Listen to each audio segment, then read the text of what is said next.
Баршаңызға қайырлы күн достар. Бүгін үй жағдайында курица по-тайски дайындайтын боламыз. Менімен бірге бастаңыздар. Ең алдымен тауықтың етін осылайынан ұзыншақ етіп турап алып, жақсылап қызарғанға дейін қуырып аламыз. Дайын болған етімізді басқа ыдысқа аударып аламыз. Енді сол табамызда жақсылап пиязымызды қуырып аламыз. Пиязымыз қызарғанға дейін 2-3 минут қуырамыз.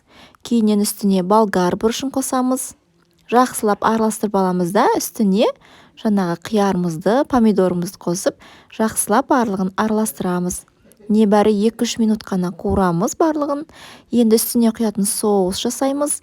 Менде бал, бір үлкен қасық, соя қышқылы және де 2 зубчик чеснок қосамыз. Барлығын жақсылап араластырып, үстіне су қосамыз да. Енді 1 қасық қант қосамыз үстіне. Және крахмал қосамыз. Егер сізде крахмал болмаса, ұн қоссаңыздар болады. Барлығын жақсылап араластырып, дайын болған етімізді саламыз да. Осылайынан жаңағы дайын болған соусымызды үстіне құямыз. Бұл соус өте дәмді, тұзын өздеріңіз мөлшерлеп қосасыздар. Жақсылап бір қайнағанға дейін араластырып аламыз.